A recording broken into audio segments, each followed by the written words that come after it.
Doamnelor, domnilor, bine v-am găsit! Urmăriți Lumea Diplomatică. În următoarele 25 de minute intrăm în culisele negocierilor și acordurilor ce pot rescrie istoria Europei în următorii 50 de ani. Summitul NATO de la Ankara a reunit reprezentanții ai celor 32 de țări, iar mesajul unitar al acestei reuniuni a fost că alianța rămâne în continuare puternică. Statele Unite vor apăra țările europene, însă acestea și-au asumat că vor investi mai mult în industria de apărare. Haideți să vedem împreună cele mai importante momente ale summitului NATO de la Ankara.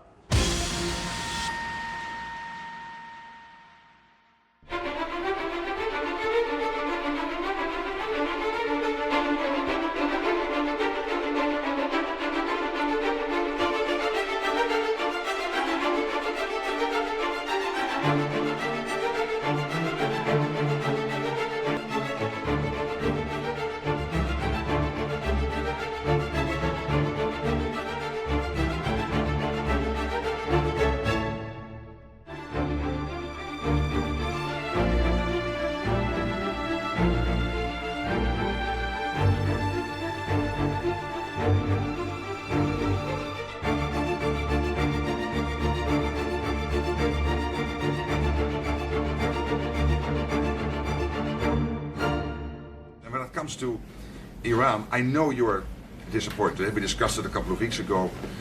I would say these are isolated cases. 5,000 planes taking off from European airports in support of Epic Fury. It was Europe as one big platform of power projection for the United States, helping with Epic Fury, including countries you mentioned, Germany from day one, France, and many others. We discussed the Bucharest airport, which was closed for a couple of days for commercial traffic because you needed it for Epic Fury, and they were totally United fine. Kingdom wouldn't let us use the island for 2 weeks, so we had to fly back. No, so I'm saying you're right. There are isolated and cases. Italy was very bad, having to do with their bases, as you know, and a couple of others. So But still, generally 5,000 is huge.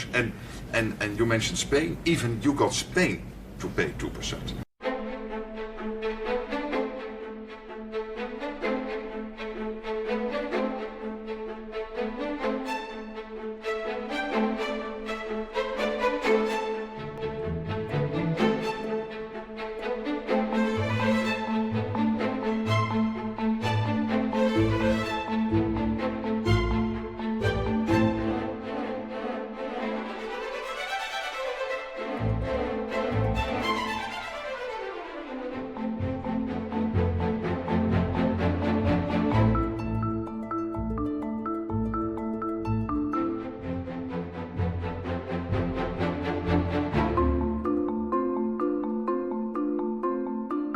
Birliğin güvenlik alanındaki çabalarında azami fayda ancak ve ancak NATO ile gereksiz tekrarlardan kaçınılmasıyla mümkün olabilir. Aklın ve mantığın emrettiği bir işbirliği modeli mümkünken birlik üyesi olmayan müttefiklerin dışlanması, kısıtlı kaynakların boşa sarf edilmesine ve Avrupa'da hiç arzu etmediğimiz bir suni bölünmeye yol açacaktır. Bu tutumun sayımız gerekiyor. Burada özellikle Avrupa Birliği üyesi müttefiklerimize Ukrayna Savaşı'nda Sayın Trump'ın barış vizyonunu paylaşıyor. Ukrayna'nın öncelikli ihtiyaç listeleri girişimine desteğimi bildiriyorum. Ukrayna'ya kendi milli envanterimizden Rusya'yı da barışa yönlendirecek şekilde iletişim kanallarımızdan istifade ediyoruz.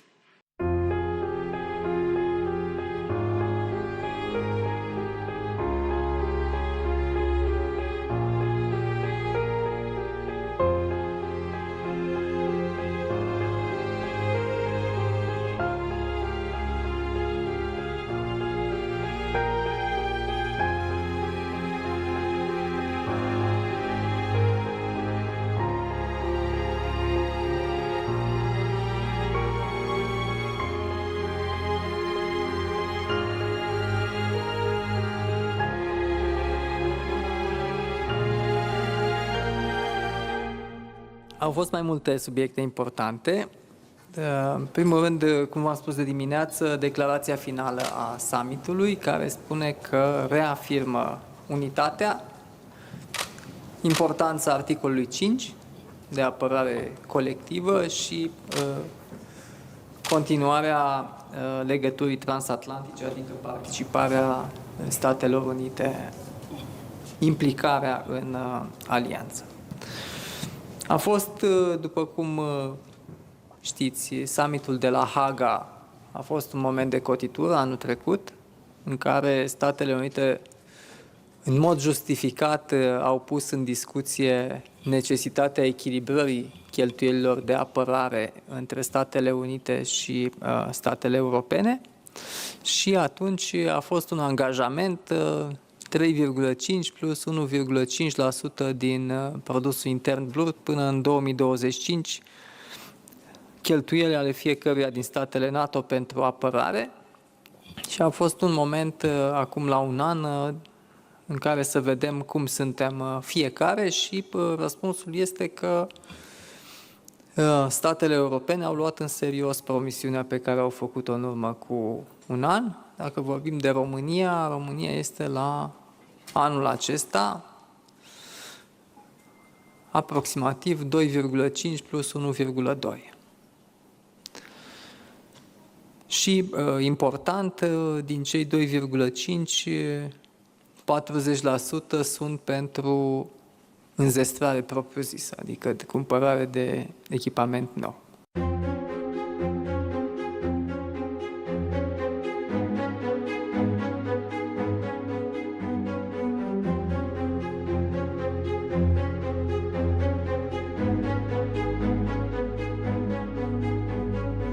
We discussed the progress other members are making toward the 5% target, and they're making great progress.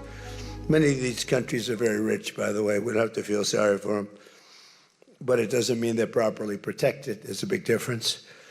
Some have truly answered the call, and others are making big changes and will be answering the call. I think I can say in all cases they're going to be answering the call. As European nations rebuild their militaries, American equipment will be the largest beneficiary. The defense companies are going to be making most of that equipment. They want the American equipment because it works better. It's not a question of anything else. We make the best equipment in the world. And to that end, I provided other leaders with an update on the steps we're taking to rapidly scale up production in the United States. And they wanted to hear that because they don't really want to get it in 4 years, 5 years. They want to get it like in a week.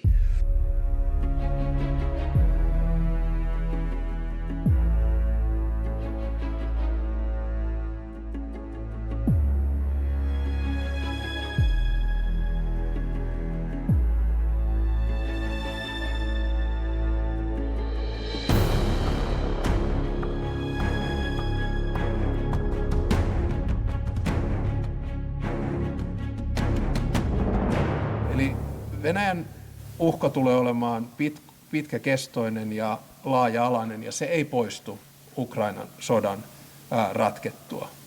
Ja tässä meidän suomalaisten kannattaa pitää pää kylmänä, koska lyhyellä aikavälillä me tulemme jatkuvasti näkemään erilaisia hybridi-iskuja. Ne voivat olla kybermuodossa, ne voivat olla iskuja kaapeleihin, ne voivat olla droneja, mutta myös informaatiosotaa. Ja tässä meillä jokaisella suomalaisella, myös Suomen medialla, on hyvin keskeinen tehtävä nähdä sen propagandan läpi. Eli Venäjä pyrkii luomaan epätasapainoa Suomen kaltaisen yhteiskuntaan omalla toiminnallaan, joka toimii artikla 5 alapuolella. Toinen osa on tietysti pitkä aikaväli. Ja siinä meidän on tiedostettava se, että kun rauha syntyy, niin pitkällä aikavälillä uhkataso Euroopassa ja tietysti myös Suomessa nousee, ja se tarkoittaa sitä, että varautuminen on tehtävä nyt. Varautumisella me varmistamme, että Venäjä tekee tulevaisuudessakin saman laskelman meidän pelotteemme ja puolustuksemme osalta, ei kannata onnea kokeilla. We have just concluded a tremendously successful NATO summit here in Ankara. There was a great sense of unity. Allies warmly welcomed President Trump's leadership. that is transforming this alliance and making it stronger. The message from this summit is simple. NATO delivers. And that's why I'm happy to announce that allies are taking a historic step to enhance NATO's fuel supply chain, to ensure our forces have the energy supplies they need for war-fighting readiness. While allies continue to finalize the details, we know that this 27 billion euro investment will modernize our existing fuel storage and distribution infrastructure and support new facilities, including pipelines towards the eastern part of the alliance. This summit has shown that the alliance is stronger than ever, an alliance that is united and ready to defend every inch of our territory. What I saw in the room with 32 leaders sitting together was a huge sense of unity. But there is this big irritant, the irritant that the Europeans were not paying the same as the Americans were paying. And this is a frustration on the US part since Eisenhower. And this American president has been able to solve this. We all felt it, that this alliance is more together than ever. I think particularly because we allow ourselves to sometimes disagree and then come together. La summitul NATO de la Ankara, Canada și-a asumat faptul că va fi mai prezentă în a asigura securitatea pentru țările de pe flancul estic. De altfel, are un rol crucial în tot ceea ce înseamnă regiunea arctică. Canada a dovedit în ultimii ani că este un aliat de încredere, iar parteneriatul dintre România și Canada este esențial în această perioadă. Ministra de Externe a Canadei a făcut o vizită în România și a vorbit într-un interviu în exclusivitate pentru TVR despre principalele priorități și cum poate rămâne NATO unită în perioada următoare. Minister, it's a great honor to have you at Lumea Diplomatică. I will start with the bilateral cooperation. Where do you see the greatest potential for expanding the cooperation between Canada and Romania? There's so much potential.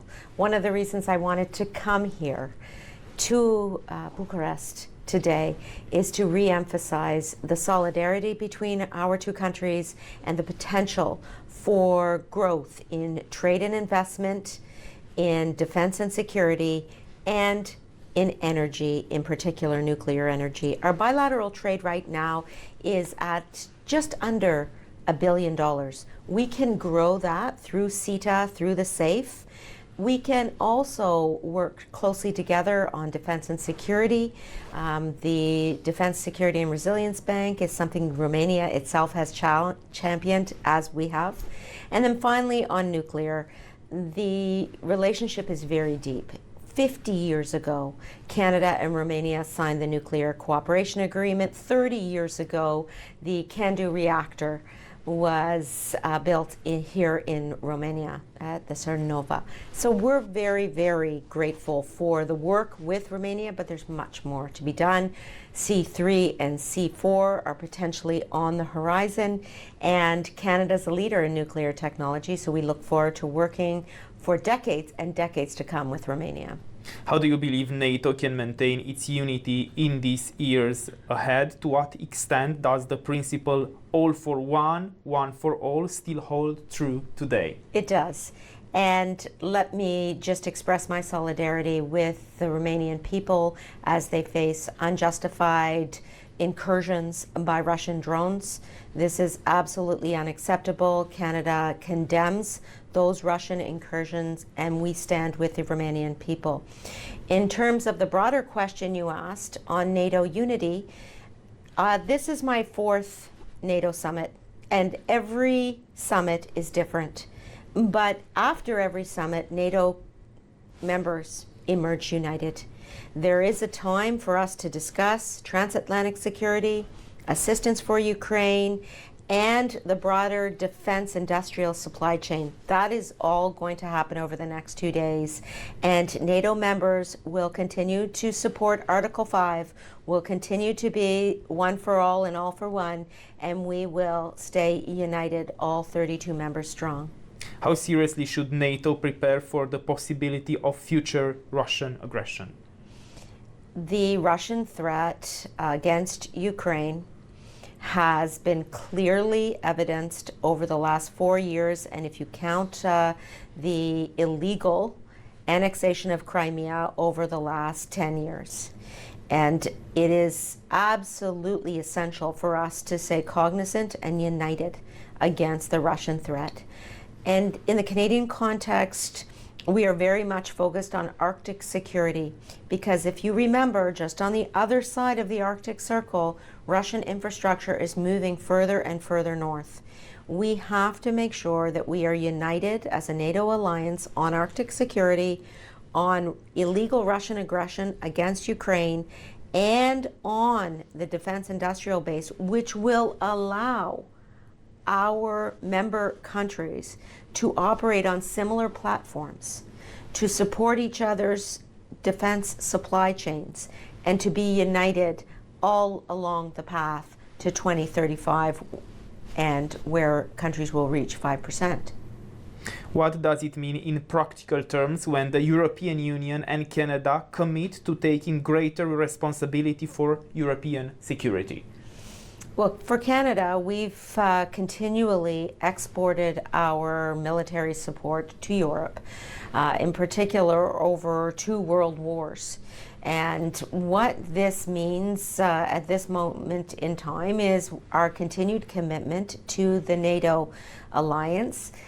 In addition, we are a very large part of North America, and we are committed to the NORAD Defense Alliance. That's the aerial surveillance over North America, which we undertake with the United States. These 2 alliances are our 2 most important military alliances, and will continue to work very hard with all countries to ensure safety and security. I want to double down again and reiterate the importance of the Arctic for both NORAD and NATO. There is every reason to think about the changing geopolitical environment in terms of increased Russian threats.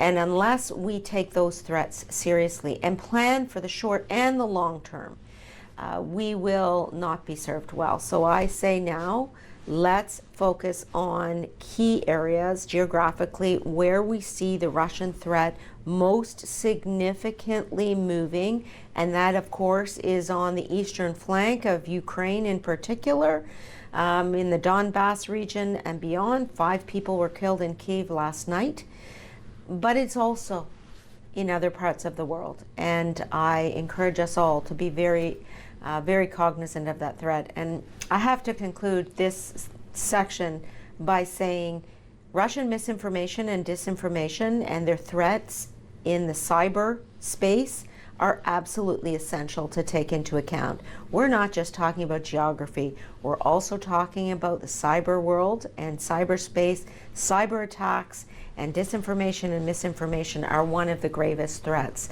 that we face as democracies. Based on the assessments of Canadian institutions, how would you describe the current situation inside Russia now?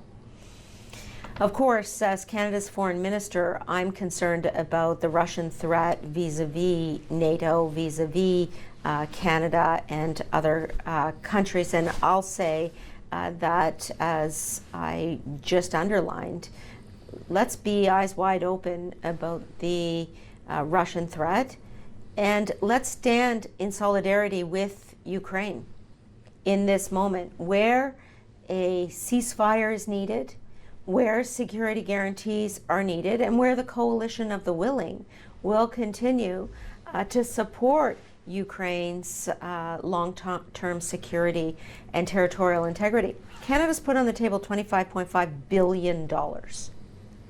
For a population of 42 million, that is one of the highest per capita levels of financial and military support for Ukraine that there is. But we're not stopping there. We are also training members of the Ukrainian Armed Forces, almost 50,000.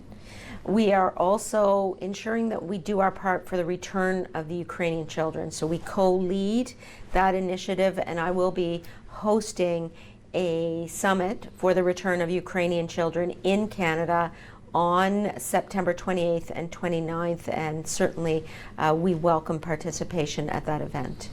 Do you believe NATO's eastern flank, including Romania, require a larger and more permanent ally military presence? I believe that we all need to support the countries on the eastern flank. That is why Canada's largest military operation outside of Canada is on the eastern flank. We lead the brigade, the multinational brigade in Latvia, and we've committed to do so until 2029. We are also very much in solidarity with all of the countries on the eastern flank. Estonia, Latvia, Lithuania, Romania. And again, I had never visited Romania before. It is at this moment that Romania's future is so important and so central, not just bilaterally to Canada, but also multilaterally within the NATO alliance, that I wanted to come to show solidarity with the Romanian people. And in fact, divers from the Royal Canadian Navy are working with divers from Romania in terms of demining activities in the Black Sea. So this is where they're working on maritime anti-drone surveillance, and I just want to say it's another sign of the cooperation between our countries. Why do you think is Romania so important for NATO now? For the first time in Romania for you. I've got to say that it's a number of factors. Romania is a leader in terms of nuclear energy and nuclear security within the NATO context. Canada has the CANDU reactor, and we have CANDU reactors in Argentina and China and Korea and Romania. Romania is the only NATO country outside of Canada where you will see that CANDU reactor. So it's nuclear, it's the geographical location of Romania, it's the leadership that Romania takes in terms of the defense industrial base. You are one of the leading countries in terms of the DSRB, and we thank you for the participation in the negotiations on the DSRB. And certainly that means that you recognize the importance of small and medium-sized businesses in the defense industrial supply chain. And we have an important Romanian community in Canada. Yes, the people-to-people ties between Romania and Canada are very, very strong. And I look forward as Foreign Minister to continuing to grow those people-to-people ties between our countries. What do you think should be the final message after this NATO summit, the general message? The general message must always be one of unity, and it must be one of unity across several topics: transatlantic and Arctic security, support for Ukraine's territorial integrity, collaboration on the defense industrial supply chain are the three main areas that I tend to focus on. The Republic of Moldova remains under constant pressure from Russia. How do you assess its ability to withstand these challenges in the coming years? Moldova has absolutely been standing strong, and I would like to celebrate Her Excellency Maia Sandu for the work she is doing every single day to maintain the strength of Moldova and the Moldovan people. Canada will continue to support Moldova, and I know Romania does the same, and I thank Romania for the support that it provides, the stability that support provides, and will continue to do the same. What impressed you the most in Romania? It's my last question. The kindness of the people, how welcoming everybody has been, and the ambition that the corporate base, the individual people, the diplomatic corps, the government writ large has for Romania and Romania's future. And that's something that Canada shares in common with Romania. We are also ambitious in this moment. We are doubling non-US trade. We are diversifying supply chains. We've signed 20 agreements across the economic, defense, and security landscape over 5 continents in the past year. We are also ambitious, and we look forward to being ambitious together. Minister, it was a great honor to have you at the diplomatic world. Thank you so much. Thank you so much.